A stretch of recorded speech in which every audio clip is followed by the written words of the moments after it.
La paix que nous connaissons du Sénégal vient du Parti socialiste. Et en partie, le Parti socialiste a eu tout son succès grâce à Khalifa Sall. Depuis le jeune âge, il a toujours travaillé pour le rayonnement du Parti socialiste. Et il continue également de travailler pour le rayonnement du socialisme au Sénégal. Nous disons Khalifa Sall merci.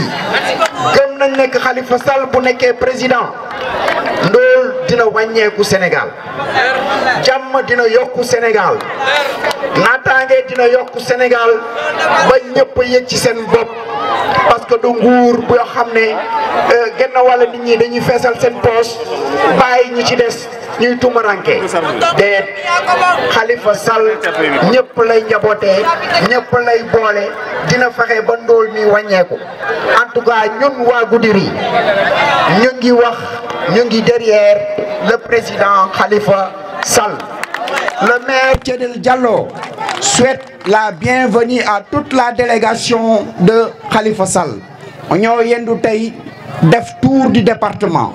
Suba Inch'Allah ñu continuer def tour du département. Lu ñu gis fii ci Goudiri doy na xel, suñu xel dal na. Gars yi xam nañ ne Goudiri c'est pour Tchédel Diallo. Goudiri c'est pour Khalifa Sall. Wassalam, jërë ngeen jëf. Merci beaucoup. Merci beaucoup.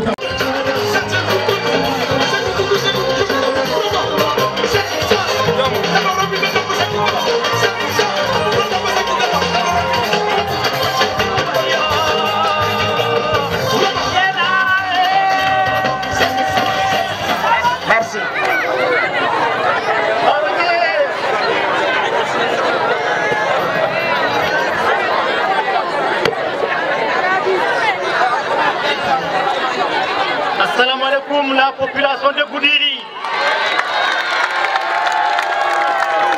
Assalamu alaikum la population de Goudiri. Aujourd'hui, notre rêve est devenu une réalité. Nous avons ici à nos côtés le futur président du Sénégal, Khalifa Ababacar Sall. Faites du bruit pour le président Khalifa Ababacar Sall. Faites du bruit pour le président. Monsieur le Président, sans monopoliser la parole, parce qu'aujourd'hui, je suis très ému pour vous avoir à nos côtés. Un président qui fut le maire de Dakar, qui a fait ses preuves à Dakar, qui a révolutionné la ville de Dakar. Aujourd'hui, si la ville de Dakar est ce qu'elle est, c'est grâce à ce monsieur Khalifa Ababacar Sall. Il a fait ses preuves également dans d'autres secteurs. Notre cher Griot l'a rappelé. Il fut ministre du Commerce. Il fut député. C'est un homme compétent que nous, franchement, magnifions. Au-delà de ses compétences, ce président que nous avons en face de nous est un homme d'une moralité irréprochable. C'est un homme aux qualités multidimensionnelles. La population de Goudiri, nous vous disons que nous avons une chance, une grande chance d'avoir aujourd'hui Khalifa Ababacar Sall en tant que notre candidat. Et aujourd'hui, il est là, ce n'est pas un rêve, il est en face de nous. Nous sommes très heureux, monsieur le président Khalifa Ababacar Sall. Également, je ne saurais me prononcer sans évoquer, comme dit l'adage, qui s'assemble se ressemble. Vous avez également à votre côté un lion, le lion du Bundu, Tchédel Binta Diallo. Ce monsieur, c'est un monsieur qui est fidèle. C'est un monsieur qui est incorruptible. C'est un monsieur qui est patient. N'eût été sa fidélité, n'eût été sa sincérité, il serait déjà parti ailleurs. Mais aujourd'hui, il est toujours là. Il est présent. Il soutient, il accompagne jusqu'au bout notre futur président Khalifa Ababacar Sall. Nous saluons également toute la délégation ici présente, sans oublier également notre maman, notre mère, qui est là en face de nous. Soardini, soyez les bienvenus. Également, nous disons également Merci d'être venu à notre maman Khadija Issagassi, une des dames de fer du Bundu. Nous lui disons merci d'être là. Malgré son calendrier chargé, elle a tenu à être présente auprès du maire Khalifa Ababakar Sall. Population Bundu, hande ko weltare maunde, hande ko weltare maunde. Que nous allons voyager ensemble. Vous allez vivre de visu les problèmes et les difficultés de notre cher département qui est Goudiri. Je ne vais pas évoquer les différents problèmes. Vous allez vivre ça avec nous, Inch'Allah. Sans monopoliser la parole, population de Bundu, mais Khalifa,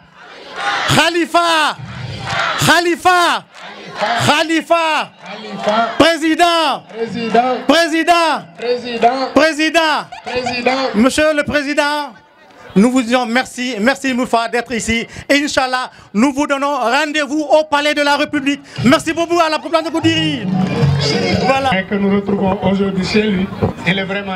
su ko defee ñu ngi leen di nuyu naan président dalal jàmm si Bundu ak bis ñaama su ko defee rek ñu am mbégte ak kontaan di ñëw dalal sunu gan si biir Bundu bi nga xamante ne miin na ko bu dul jëmmam tamit ay jëfam yegg na fi mu ànd ka koo xamante ne mooy monsieur le maire Thiédel Diallo xam naa si tur parti bi ñuy wax PUR muy parti de l'unité et du rassemblement ñu ñëw nag soo gisee lii ndax ànd bu rafet la ndaxte loo xamante ne ñu xalaat ko mu dox ba tey jamono ji ñu àgg fii nii ba képp koo xamante ne si parti yi nekk si coalition Yewwi Askan Wi ku si woote sa mbokk dem fekk ji la donc ànd bu rafet la woon su ko defee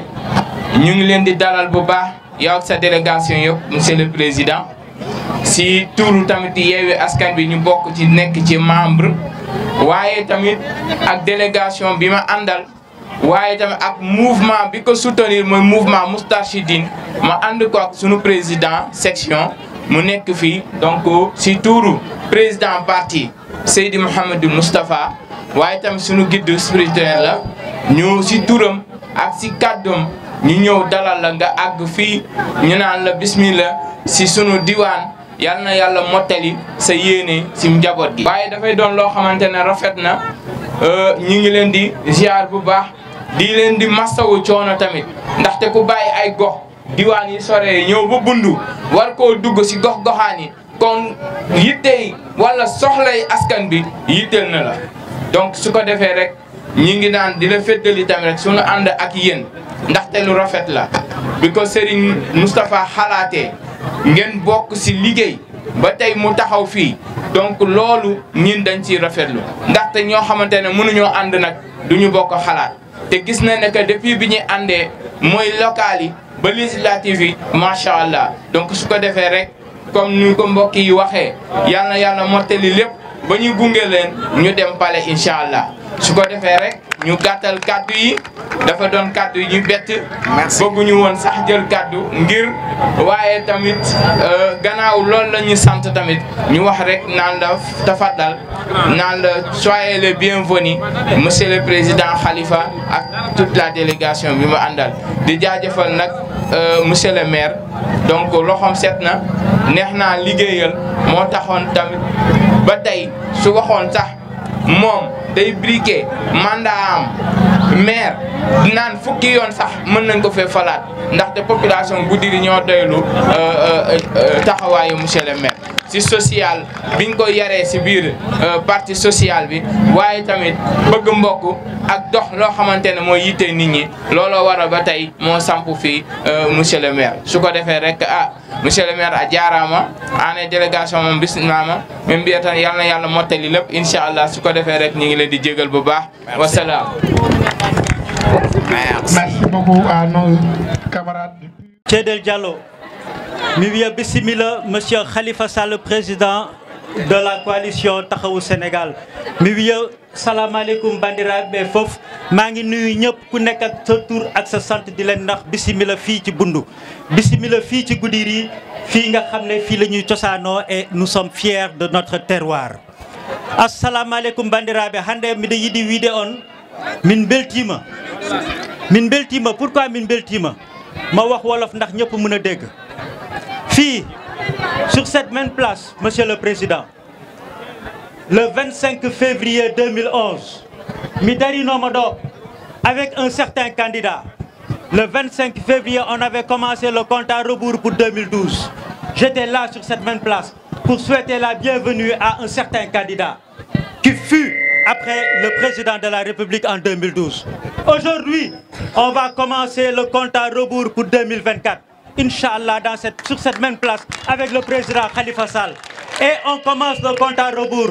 Mariama, je veux qu'on communique sur ce compte à rebours qui va commencer à Goudiri. J-365 à Goudiri. Mimi, do mi darinoma do 2011. Le 25 février 2011, son jeewi calendrier jidi won garnoɗo ɗo joom reedu dufnudu arino ɗo min darino ɗo terimo ɗo e nder Goudiri. Oɗo place min puɗɗi ko hitande heddi e élection 2012 ko ɗo o wonno.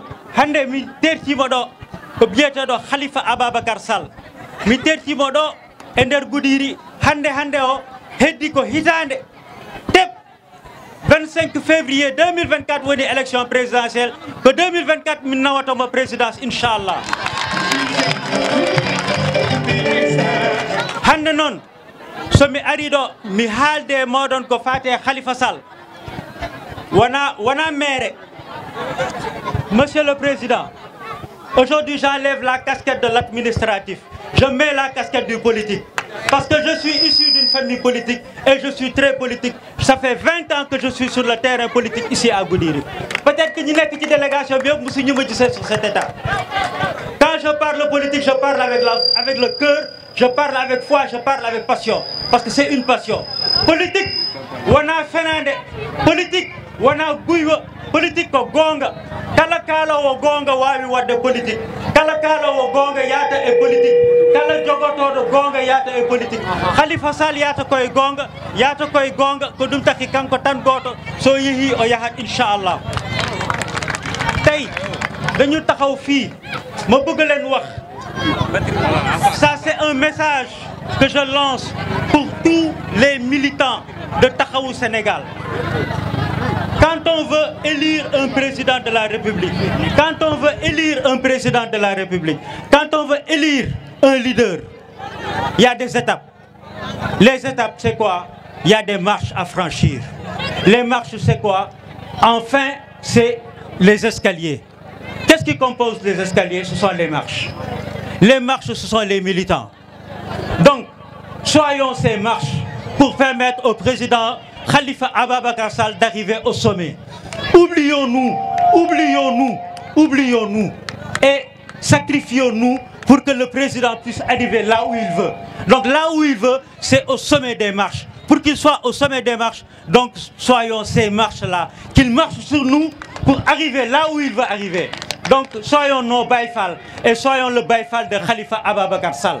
Donc ça, c'était le message que je voulais lancer à Taxawu Sénégal, aux gens de Taxawu Sénégal, pour qu'on puisse arriver à notre objectif. Pour ne pas être long, bandiraɓe hande o somi yiiɗa juttude haala ka jiɗmi ko haadde ɗon jiɗmi ko wiide enen fof poɗɗen ko fodde lelade Khalifa yaɓa e dow men beele eɗen yetto dow. Kono seɗen wi eɗen jiɗi nawde Khalifa yetto dow e mbowa yettade dow eɗen jiɗi darade o ngabba o yaata leloden o ngabba e dow men beele omo wawi yettoyade dow. Hande o politique o sa wi aɗa darta hoorema aɗa darta dañal ma kanko so yidno dañal makko kanko tan goto omo wawi jodade Dakar o jooɗo galle makko hay batte nafatamo. O waɗi sacrifié fof pour melama aduna belama Sénégal yaade nawde Sénégal yeeso nden monsieur le président ñun lay naan bisimilla fii. Et je veux rendre un hommage particulier à Massamba Seck qui est décédé. Massamba, c'était un pionnier de Taxawu Sénégal. C'était un pionnier de Taxawu Sénégal. Aujourd'hui, yàlla mayu ko mu fekkee lii stade bi ci Goudiri bi Massamba lañ ko tuddee. C'était une référence pour la jeunesse de Goudiri. C'est la dame qui chantait ici aujourd'hui, c'est sa grande sœur. Donc je voudrais rendre un hommage particulier à Massamba Seck, à toute la jeunesse de Goudiri. On jaaraama mi weltima, on jaaraama. Merci beaucoup. En 1998. Khalifa Sall en 1998. Faut traduire en pulaar. Et lui, il était ministre du commerce. boobu moom mu ngi nekk Assemblée nationale député Khalifa Sall nekk ministre du commerce. Et ensuite en 2002. nee na en 2002 Khalifa Sall ñëw fekk ko Assemblée nationale nekk député comme moom. 2002 jusqu'à 2006. nee na 2002 ba 2006. Presque 10 ans. Presque 10 ans. C'est pourquoi c'est pas étonnant. moo tax warul jaaxal kenn. Ça ne doit étonner personne. loolu warul jaaxal kenn. Parce que je sais pourquoi j'ai choisi son camp. nee na lu tax mu choisir ànd ak Khalifa Sall. loolu warul jaaxal kenn. Et non le camp des autres. Et non pourquoi demul ci ñeneen ñi moom mu tànn Khalifa Sall. Lorsqu'on l'a exclu au parti socialiste, on l'a exclu avec lui. nee na biñ ko dàqee parti socialiste dañ ko dàqaale moom ci boppam. Lui, c'est un homme d'État. nee na Khalifa Sall homme d'État la loolu mën nañ ko firnde. Je vous assure que on peut espérer. nee na Khalifa Sall am nañu yaakaar bu mag ci moom. Khalifa Sall président de la République. nee na am nañu yaakaar lool Khalifa Sall nekk président de la République. C'est fini notre misère. nee na bis bu Khalifa Sall toogee ci jal bi defe naa ndóol jeex na ci Sénégal. C'est fini ne pas se soigner. nee na ñàkk faju jeex na ci Sénégal.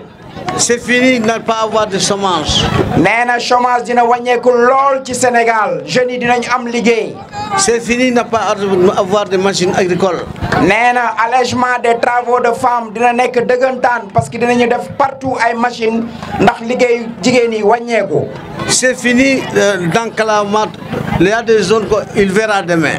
nee na ñun nag waa département Goudiri ñun ñoo ciy gën a banneexu parce que désenclavement dinañ ko am totalement moom suba bu duggee ci àll bi dina xam waa àll bi yan coono la ñuy jànkonteel pour génn. S'il dit qu'il peut faire, il est capable de faire. Il a la conviction, il a la compétence, il a la volonté. nee na Khalifa bu waxee dina def mën na def am na xam-xam bi am na bëgg-bëgg bi te am na mën-mën bi te dina ko def incha allah. C'est facile de dire socialiste, socialiste. nee na dafa yomb lool taxaw fi naan socialiste la. Socialiste, c'est la conviction. nee na socialiste conviction la mais ci bopp bi la également. Socialiste, c'est avoir pitié à son prochain. nee na socialiste toujours day gestu moromam.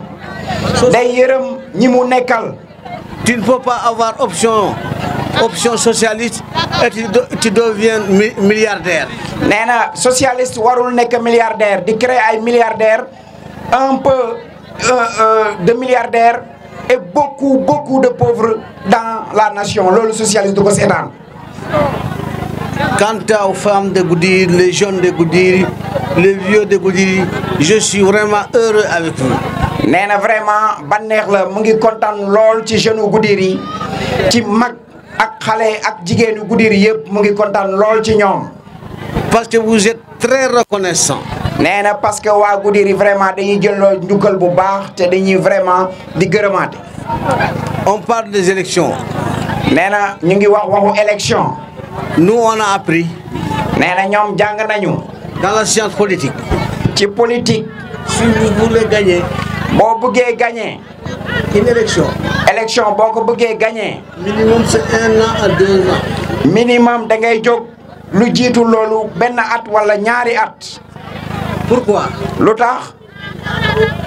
Si on veut amener Khalifa Sall 2024. nee na bu ñu bëggee gunge Khalifa Sall 2024 ba palais présidentiel. Les cartes que vous avez reçues. nee na carte yi ngeen am. Il faut aller s'inscrire. carte d'identité yi il faut ngeen wuti carte d'identité boo leen ko amee ngeen dem inscrire ci liste électorale yi. C'est lui qui a de l'âge de voter, n'a pas allé chercher son extrait, chercher une carte d'identité. nee na ku am 18 ans na dem wuti carte d'identité mën a inscrire ci liste électorale yi. Ensuite, il y a beaucoup de paramètres.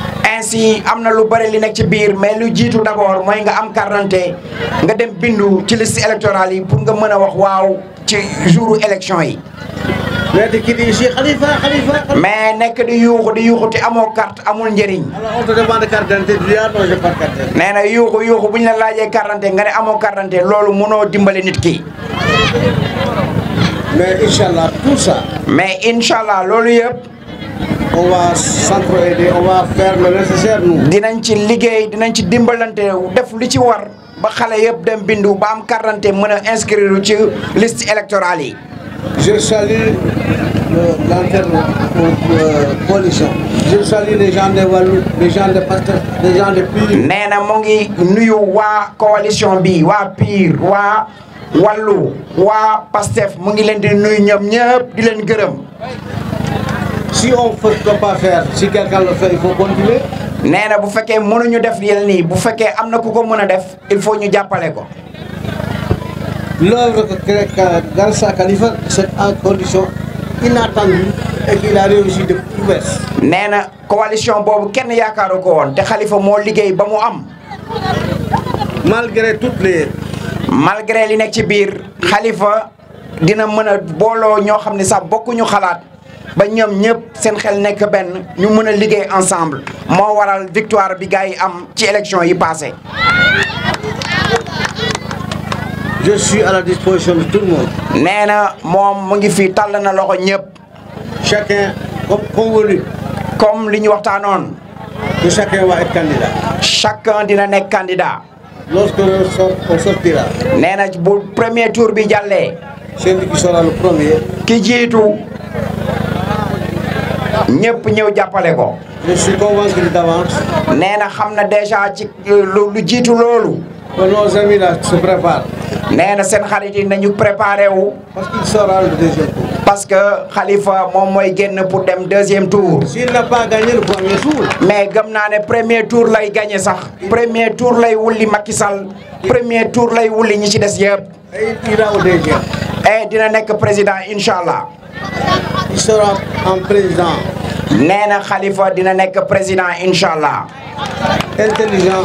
président bu am xam-xam. Travailleur. président bu mën a liggéey. Qui va d'ailleurs.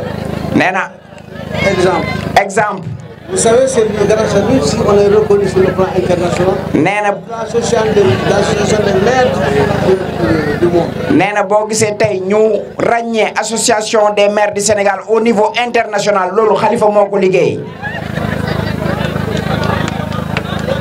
Nous souhaitons nous-mêmes bon sens.